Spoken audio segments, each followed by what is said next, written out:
The Titanic, जिसे दुनिया भर में कभी न डूबने वाला जहाज माना जाता था, लेकिन आज से करीब 100 साल पहले कभी न डूबने वाला ये जहाज डूब गया और इसके डूबने का रहस्य आज भी साइंटिस्ट सॉल्व करने में जुटे हैं। जहां 3 लोगों में से सिर्फ एक ही इंसान बच पाए थे, वहीं 1500 से ज्यादा लोगों ने इस दुर्घटना में अपनी जानें गंवाई। लेकिन इन सब मरे हुए लोगों में से सिर्फ 340 लाशों को ही बरामद किया जा सका। तो अब ये सवाल उठता है कि बाकी के 1160 लाशों का क्या हुआ। चलिए उससे पहले एक रीकैप देख लेते हैं। अप्रैल 14, 1912 को जब आरएमएस टाइटैनिक एक आइसबर्ग से टकराने की वजह से पानी में समाने लगा, जिस वजह से 1000 से ज्यादा लोग नॉर्थ अटलांटिक ओशियन के बर्फीले पानी में डूबकर मारे गए, जिसका तापमान -2 डिग्री सेल्सियस बताया जाता है।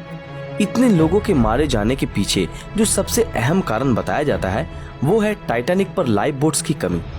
जहां टाइटैनिक के पैसेंजर कैपेसिटी के हिसाब से 60 लाइफ बोट्स होने चाहिए थे, वहीं टाइटैनिक पर सिर्फ 20 लाइफ बोट्स ही मौजूद थे। लेकिन इतने बड़े शिप पे लाइफ बोट की कमी हुई कैसे? जब टाइटैनिक अपनी यात्रा शुरू करने वाला था, तब टाइटैनिक के मालिक दल ने ये देखा कि अधिक लाइफ बोट की वजह से टाइटैनिक के डेक का लुक फीका फीका लग रहा है और इसी कारण उन्होंने लाइफ बोट्स को कम करने का फैसला किया।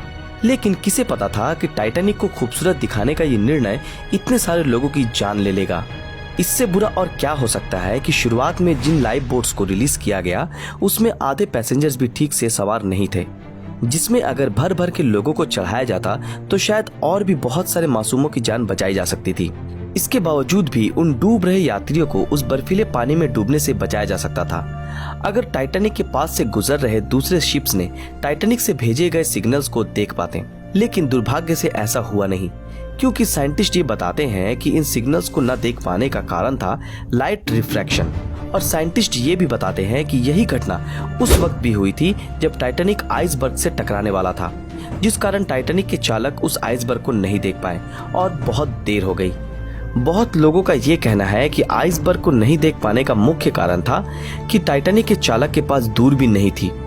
और इसके पीछे का कारण ये बताया जाता है कि जिस कबर्ड में सारे दूरबीन रखे थे, उस वक्त टाइटैनिक पे ड्यूटी कर रहे ऑन ड्यूटी सेकंड ऑफिसर के पास उन कबर्ड्स की चाबियां नहीं थी, क्योंकि उनसे पहले जो सेकंड ऑफिसर टाइटैनिक पर ड्यूटी कर रहे थे, जिनका नाम था डेविड ब्लेयर, वो दूसरे ऑफिसर को चाबी हैंडओवर करना ही भूल गए थे। और अगर उनके पास उस वक्त दूरबीन मौजूद होती तो शायद वो बहुत दूर से ही उस आइसबर्ग को देख पाते और टाइटैनिक का रुख मोड़ सकते थे और बच सकते थे। लेकिन किस्मत को तो कुछ और ही मंजूर था। खैर, जो भी हो, टाइटैनिक की दुर्घटना के पीछे बहुत सारे अनहोनी का हाथ था, जिस वजह से टाइटैनिक का ये हाल हुआ। और सच्चाई ये है कि टाइटैनिक के साथ 1000 से भी ज्यादा लोगों ने अपनी जानें गंवाई और जिनकी लाशों को निकालना भी मुमकिन नहीं हो पाया। सो गाइस, अब चलते हैं हमारे असल सवाल पर कि उन लाशों का क्या हुआ जो उस दिन टाइटैनिक के साथ उस पानी में डूबे थे।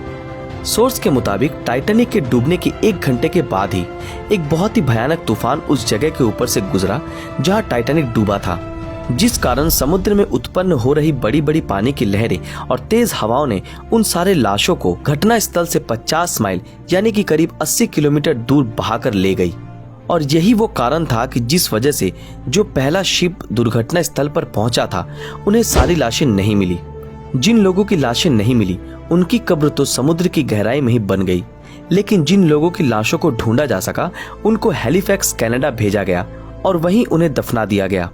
हमें अभी भी एग्जैक्ट लोकेशन का पता नहीं चल पाया है, लेकिन साइंटिस्ट अभी भी ये उम्मीद लगा रहे हैं कि वो उन लाशों को ढूंढने में कामयाब होंगे, जो हर वक्त टाइटैनिक को लेकर स्टडी कर रहे हैं और जो इसके पीछे की मिस्ट्री को सॉल्व करने में सालों से जुटे हैं।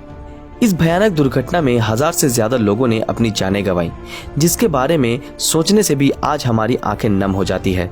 लेकिन अफसोस की बात तो ये है कि उस दिन उस दुर्घटना को टाला जा सकता था, लेकिन किस्मत का लिखा कौन पलट सकता है। दोस्तों, आज के लिए बस इतना ही। अगर आप भी टाइटैनिक से जुड़ी कुछ जानकारी जानते हैं तो हमारे साथ कमेंट सेक्शन में शेयर कर सकते हैं। अगर ये